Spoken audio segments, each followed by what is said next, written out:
There is something God is about to show you today that changes everything.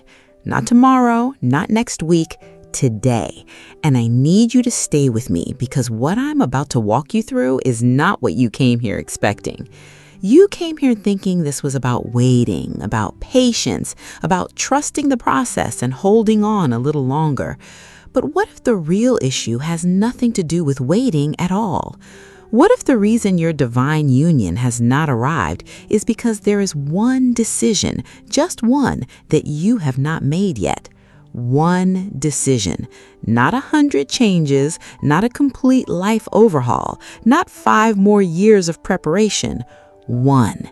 And God dropped something into my spirit this morning so specific, so sharp, so personal that I had to come directly here and record this before anything else.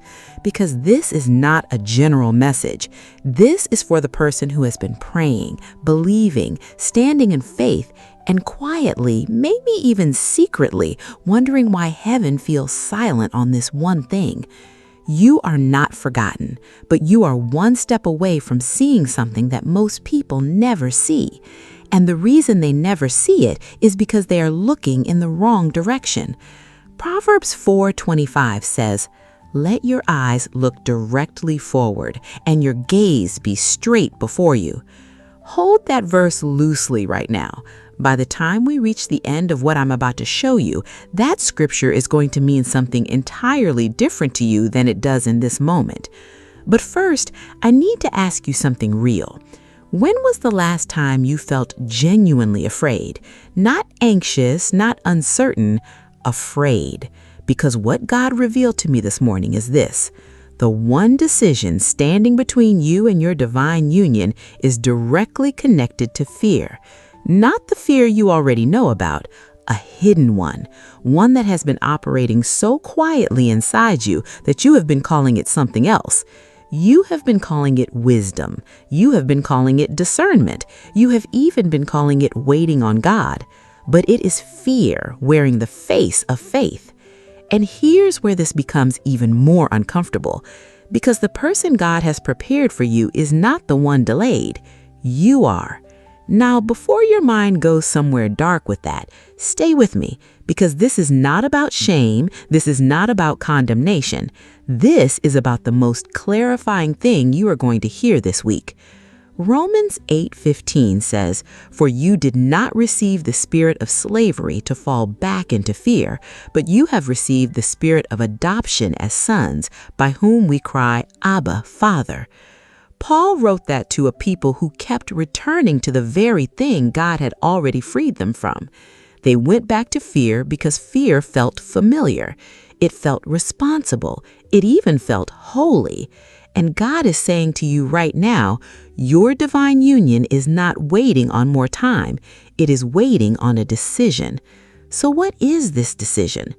I am going to tell you, but not yet, because if I hand it to you right now without the right foundation underneath it, you will hear it, feel something in your chest, and then walk away and do nothing.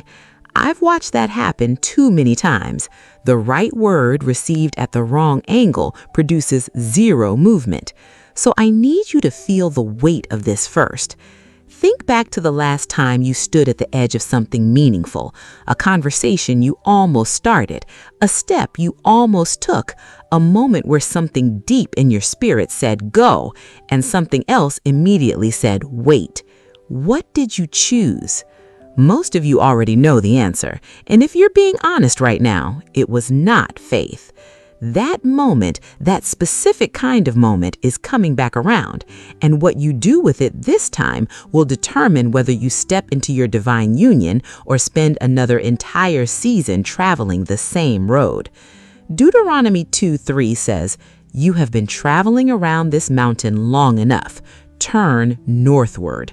God spoke that over an entire generation who kept circling, not because the destination had moved, but because fear had disguised itself as faithfulness, and they couldn't tell the difference.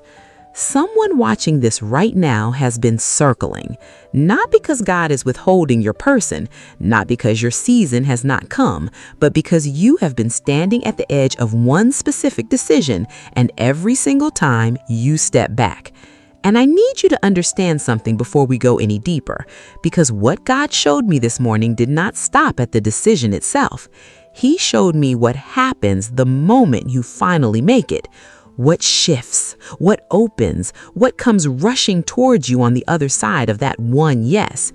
And there's a layer to this, a layer that teachers on divine union almost never touch, that completely reframes how you see your own readiness, your own timeline, and the person God has already been preparing in secret. When I show it to you, your spirit is going to recognize it before your mind fully processes it. You're going to feel it as truth before you can explain why. But I need you to drop one comment right now before we go further. Type the word open in the comments if you believe God is speaking directly to you through this video. Not because it's a ritual, but because the moment you type that word, you are doing something with your spirit that has more power than you realize right now. Something in this message is about to break open. And the next part, what comes next, is where everything I just laid down begins to make complete sense. Stay with me. Let me tell you something that might feel a little sharp at first, but I need you to receive it as love, because that's the spirit in which God gave it to me this morning. The person you have been praying for is not being held somewhere waiting for God to release them to you. They are moving. Right now, they are living, making decisions, walking through their own process, being prepared in ways you cannot see from where you're standing. And here's what should stop you cold. While they are moving, there is a version of you that is completely still.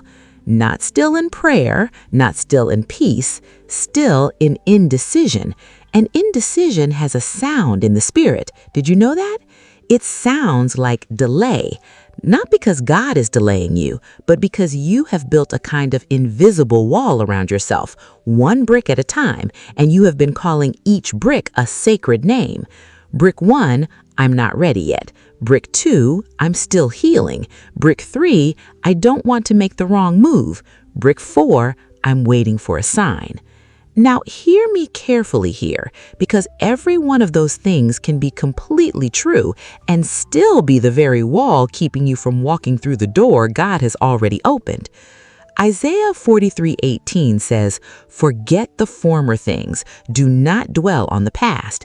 See, I am doing a new thing. Now it springs up. Do you not perceive it? I am making a way in the wilderness and streams in the wasteland." The word that stops me every single time I read that is perceive. Do you not perceive it? God was not asking if they believed the new thing was coming. He was asking if they could see it was already there. The way had already been made. The stream was already running. They just couldn't perceive it because they were still facing the old thing. And someone watching this right now, you have been circling, not because God is withholding your person, not because your season has not come, but because you have been standing at the edge of one specific decision, and every single time you step back. And I need you to understand something before we go any deeper, because what God showed me this morning did not stop at the decision itself. He showed me what happens the moment you finally make it. What shifts, what opens, what comes rushing towards you on the other side of that one yes. And there's a layer to this, a layer that teachers on divine union almost never touch, that completely reframes how you see your own readiness, your own timeline, and the person God has already been preparing in secret. When I show it to you, your spirit is going to recognize it before your mind fully processes it. You're going to feel it as truth before you can explain why. But I need you to drop one comment right now before we go further. Type the word open in the comments if you believe God is speaking directly to you through this video. Not because it's a ritual, but because the moment you type that word, you are doing something with your spirit that has more power than you realize right now. Something in this message is about to break open. And the next part, what comes next, is where everything I just laid down begins to make complete sense. Stay with me. Let me tell you what I saw.